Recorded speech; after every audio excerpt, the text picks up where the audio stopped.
dropped a power drill or something, I don't remember, on our sink when we were remodeling, and we got this chip in the sink. I'm reviewing original Cramer bath and kitchen repair kit. Let's see how it does. I've never done anything like this. It comes with hardener and filler, a little mixing paddle, some sandpaper of various grits, and spray repair plumbing white. We thought this matched our sink. It says to mix 30 parts filler to 1 part hardener. That says approximately walnut size to pea size. So first I'm going to do that. Okay, I think I've got it mixed together. This is a little bitty spot here. Someone else said more is better. I think that's a lot for this little spot. So I'm going to put it on there. This is dry and clean, by the way. And we sand this down afterwards. I'm gonna smooth it a little bit. I'm not sure the best way to smooth this, guys. All right, I found a thin piece of cardboard.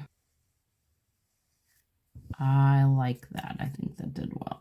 I gotta be honest, I'm not super happy with how this part looks. I'm not good at this. This is not my thing, but I think I got it about as good as I can do. We do sand it next, so we'll see. I mean, from a distance, it doesn't look too bad, but when I really zoom in close, you can see if I try to get it smooth, I end up getting a dent in it. So it is what it is. We're gonna see what happens. Drying time's temperature dependent, but I'm gonna leave it 3 hours. All right, I let this dry. I have 220 grit and 800 grit sandpaper. It looks like I should have put more filler in it. I feel like I can see the dent. Again, though, I don't know what I'm doing. I'm gonna use the 800 grit now. So it's not that smooth looking, guys. I'm gonna give this one more try. I'm eyeballing this. It said walnut to pea, so we don't need much of this. Probably more hardener than I need. I'm gonna try to stir this up with a toothpick because I threw my spackle away. Okay, I went too thin last time.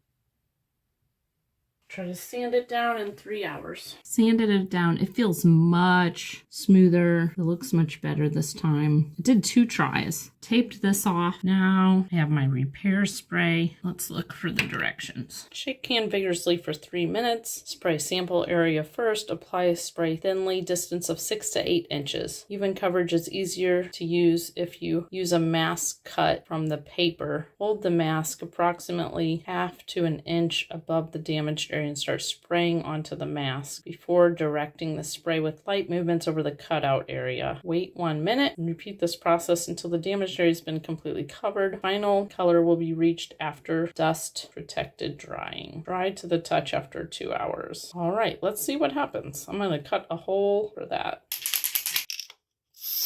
I'm going to let that dry. That looks... We might do another coat, but that looks pretty good. Wow, this turned out so good, guys. No drywall or spackling experience. Look at how well we repaired that. Looks great.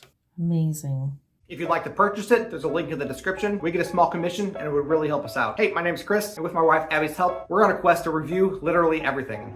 They tell me that I'm never gonna make it. They want me to do something that could make sense.